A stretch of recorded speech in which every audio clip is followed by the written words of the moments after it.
been donating the produce that's left over at the end of distribution to the Queen's Galley, and we are so excited that the food is getting used and getting eaten by people who are appreciating it.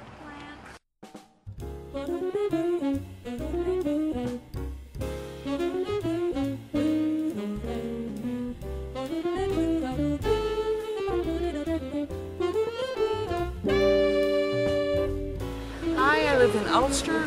We had a great party and we had a lot of great food left over, and Diane was gracious enough to accept it from us, and we know it's going to go to good use, and that makes us feel better and not wasteful.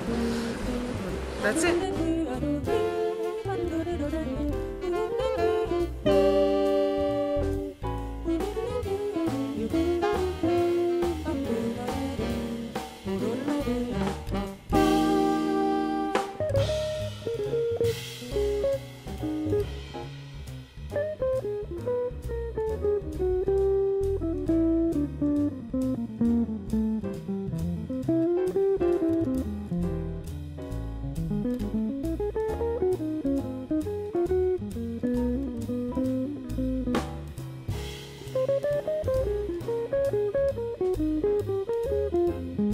Best soup kitchen in the country.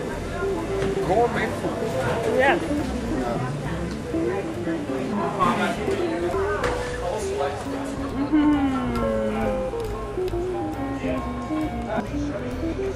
Hi, my name is Quinn. I want to welcome y'all all to the Queen's Galley. We do good work here. We want to keep you coming back. Remember, the food is good. Thank you. Hi, I'm John. I'm a volunteer here at the Queen's Gallery, kind of a newbie volunteer, and I'm having a blast. Volunteer, I do dishwashing, serve the people. Queen's Galley's a wonderful place. Diane's wonderful. I hope it keeps going because the people love it for the most part. I love it. This section here, this courtyard, in the next couple of weeks is going to be transformed into a garden and a stone walkway. We have interns coming from the Y. They have an intern program. Saturday, June 30th, Kingston has a letter to the editor that I submitted a couple of weeks ago about an experiment that we did here at the farmer's market. A lot of people have the misperception that the farmer's market is more expensive than the traditional grocery store. They have the feeling that because it looks high-end or eclectic that they're going to be paying more for what they're buying. So I went to the grocery store. I actually went to Hannaford, right down the road here, and purchased some items that I know that we can find at the farmer's market. I spent a total of $25.50 at the retail grocery store. The following Saturday, I came into the farmer's market and purchased the same items and spent $24. So by shopping at the farmer's market, I actually saved $1.50.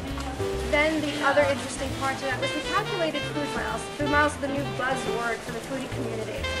This is when we see how far our food has traveled for some people who are concerned about fossil fuels that are burned in the transport of our food, or the quality of the food during the transportation of it from the farm or the corporation to our tables. When we calculated the transport around the globe of the food that traveled from Hannaford, we actually saw our food travel an average of 6,200 miles. We then calculated the food that we purchased here at the Kingston Farmers Market and found that the trip that the food had made was only about 35 miles from the farm to the cashier here at the market. The other thing that First we'll start with the easier one, the Farmers Market Nutrition Program.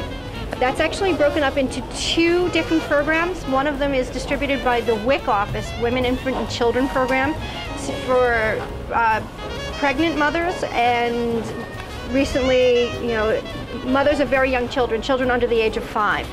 And then the same program is run with the senior program, that low-income seniors over the age of 65 are eligible to take part in this program.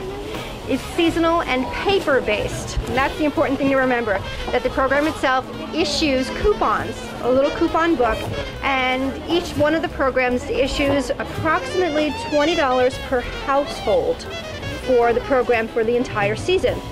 What this does is each one of these coupons is worth $2 each, and the person who receives them comes to the farmer's market. They turn them into the eligible vendor. This is a vendor that is selling produce only, vegetables and fruit. And that's the only thing that can be purchased with this program. And it, like I said, is $20 for this season for the entire household. It enables people to be able to choose items that are locally grown and locally produced and bring them back to put them on their table. Now, the other program is the EBT system. EBT stands for Electronic Benefit Transfer.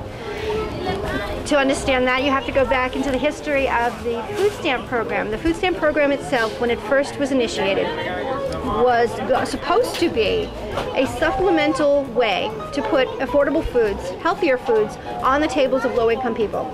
This was also a paper-based program when it was first started, that people would go into the grocery store that have coupon books and they'd tear out the dollar denominations for those coupons and turn them in for any eligible food product. Now, the difference between the EBT or food stamp program and the Farmers Market Nutrition Program, the Farmers Market Nutrition Program, or FMNP, can only be used to purchase fruits or vegetables, only produce. The EBT, Electronic Benefit Transfer, or food stamps, enables the low-income consumer to purchase any food, bread, milk, cheese, meat, or fruits and vegetables. It also lets us buy seeds that can be planted to grow plants that are going to produce food. So one of the most economical ways to put food on your table is to grow it yourself. I'd like your opinion as a farmer about the Farmers Market Nutrition Program and the EBT. Specifically, being able to, what impact does it have being able to take the coupons for the FMNP? It's great.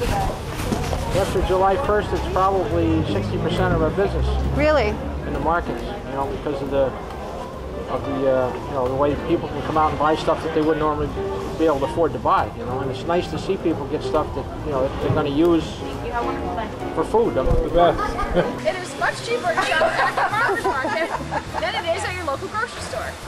You get such great deals, the produce is fresh and local. Can't beat it.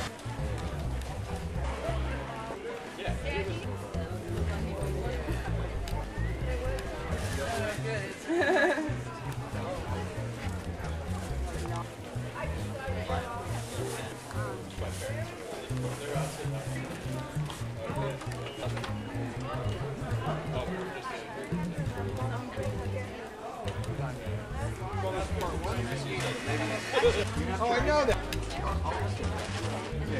Probably will stick in the store. Hey, why don't you do something like cake? Yeah, I'll ask.